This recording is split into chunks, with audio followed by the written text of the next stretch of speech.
ज्ञान आश्रम को सब्सक्राइब करें और सारी नोटिफिकेशन के लिए बेल आइकन दबाएं। हेलो दोस्तों, ज्ञान आश्रम में आप लोग का स्वागत है।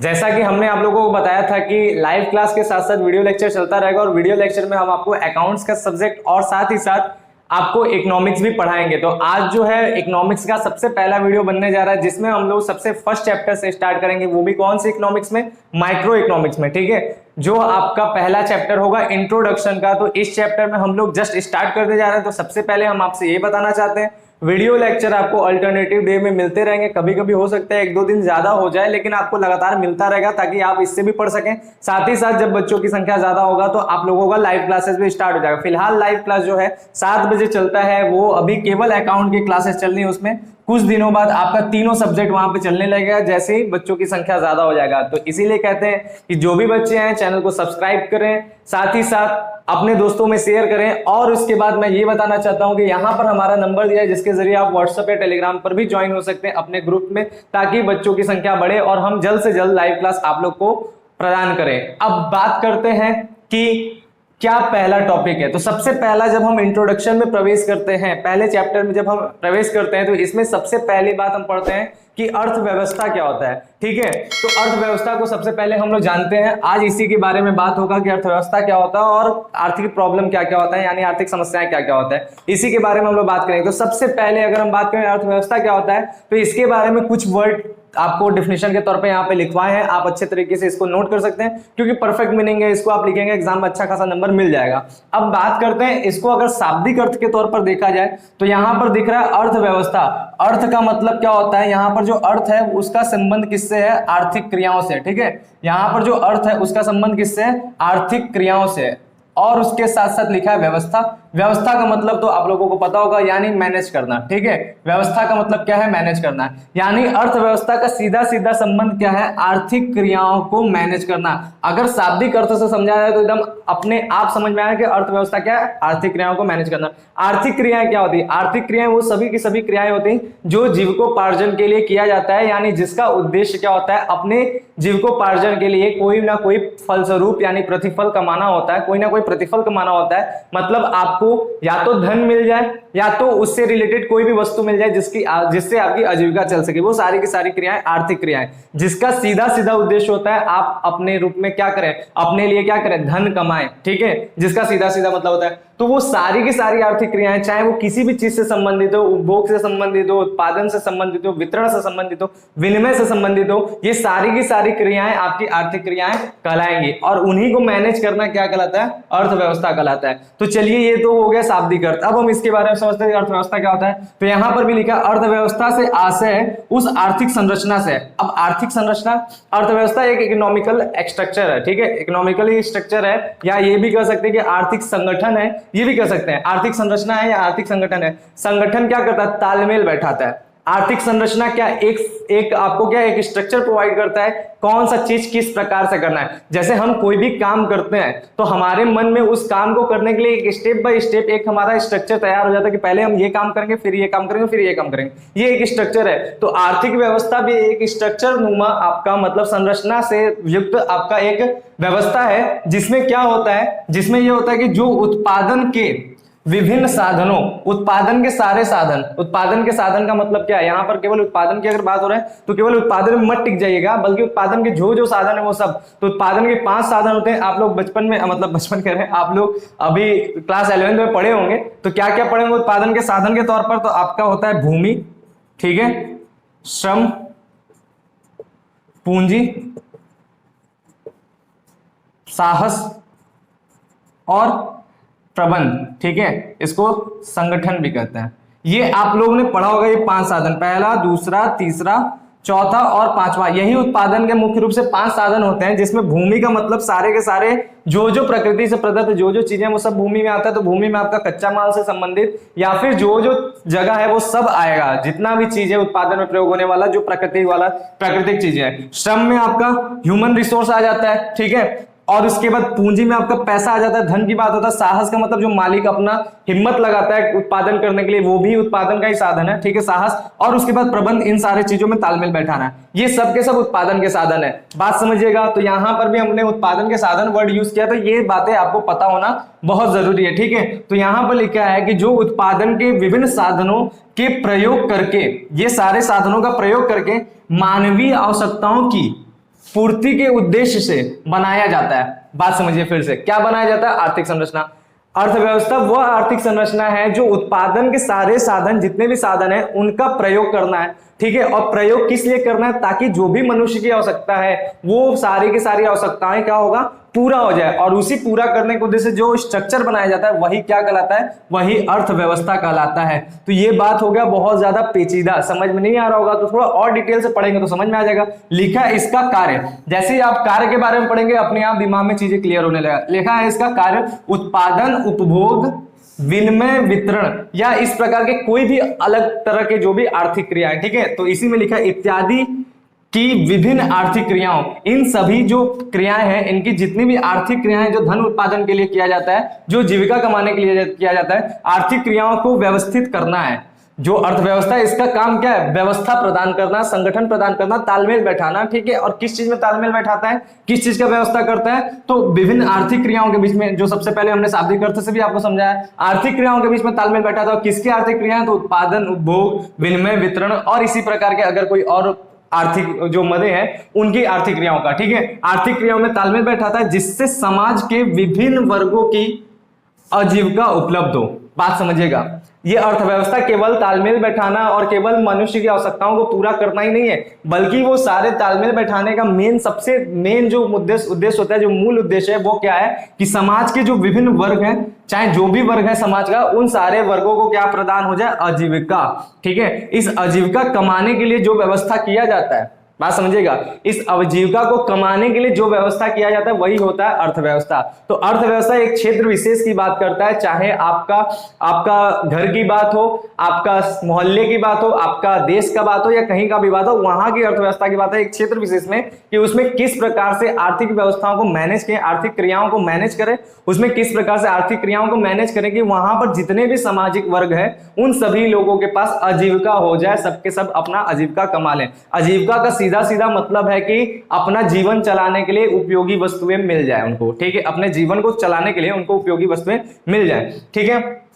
अब इसमें क्या लिखा है? इसमें एक एकदम सिंपल वर्ड में एक लाइन में बताया कि अर्थव्यवस्था वह व्यवस्था है, सीधी सी बात है, व्यवस्था का मतलब आपको पता है, मैनेजमेंट करना, ठीक है। अर्थव्यवस्था वह व्यवस्था है जिसके द्वारा व्यक्ति अपनी आजीविका कमाता है। बहुत सिंपल वर्ड में एक लाइन में, क्योंकि पूरे के पूरे डेफिनेशन का सार यही निकल रहा है, तो वही सार यहां पर लिखा गया, सारांश वही समरी यहां पर बताया गया कि अर्थव्यवस्था क्या है।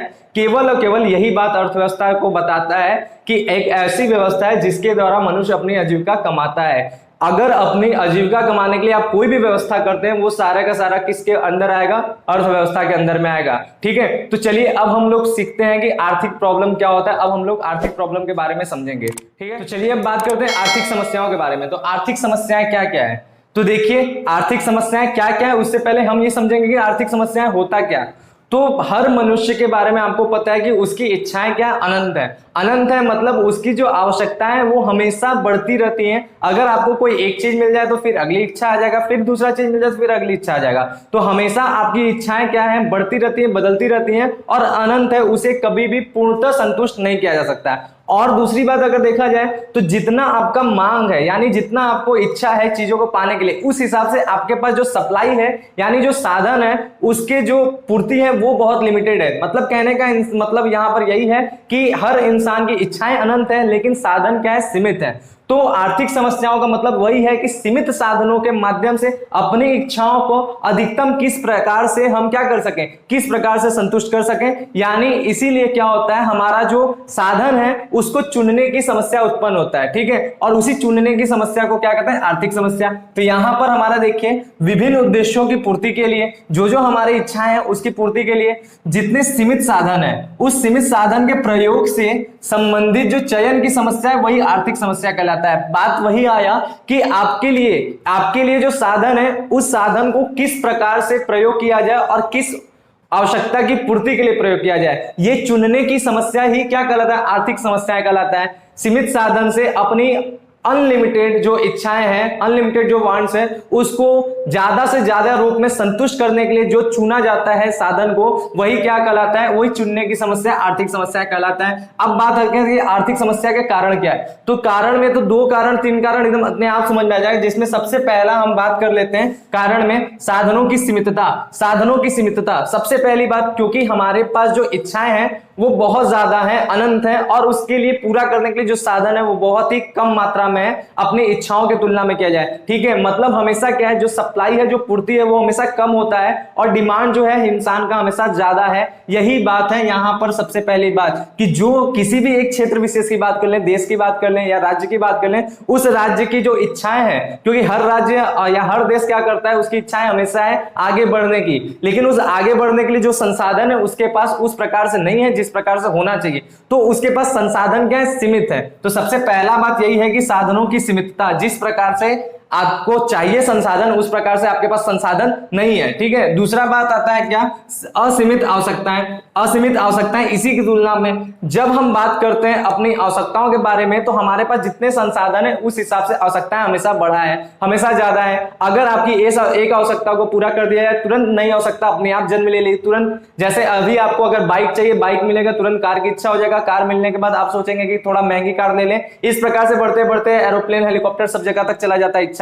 ठीक है, किसी भी इंसान की इच्छाएं कभी भी समाप्त नहीं हो सकती, हमेशा बढ़ता रहता है। केवल इंसान की बात नहीं है, एक देश विशेष की भी अगर बात करा जाए, एक क्षेत्र विशेष की भी बात किया जाए, तो उस क्षेत्र का जो भी संचालक होगा उसकी भी आवश्यकताएं हमेशा बढ़ती रहती हैं, बदलती रहती हैं। तो यही बात है कि इंसान की या भी किसी की भी बात करा जाए तो उसमें असीमित आवश्यकताएं हैं, हमेशा इच्छाएं बदलती रहती हैं, बढ़ती रहती हैं, और उस आवश्यकताओं को पूरा करने के लिए आपके पास साधन कम है। इसीलिए तो कारण है, इसीलिए तो चुनाव की समस्या उत्पन्न हो रहा है, आर्थिक समस्या उत्पन्न हो रहा है, क्योंकि इच्छाएं ज्यादा है और साधन कम है। ठीक है, इसके बाद जो तीसरा कारण है इसका, आवश्यकताओं की तीव्रता में अंतर। ये भी बात होता है कि आवश्यकताएं तो हैं, लेकिन हर आवश्यकताओं का जो नीड है, प्राथमिकता अगर देखा जाए तो उसमें सब में अंतर है। कुछ को तुरंत करना बहुत जरूरी होता है, कुछ को बाद में कर सकते हैं, कुछ को एकदम बाद में टाला जा सकता है। जैसे अगर एकदम एग्जांपल के तौर पे अगर हम बात कर लें आपके लिए यहां पर, तो वर्तमान समय में अभी जानते हैं कोविड का समय चल रहा है, तो इस समय में क्या होगा, अगर इच्छाओं की देखा जाए तो हम आपसे अगर ऑप्शन रख दिया जाए कि आपको 3 चीजों में चुनना है, जैसे चुनना है भोजन यानी फूड में,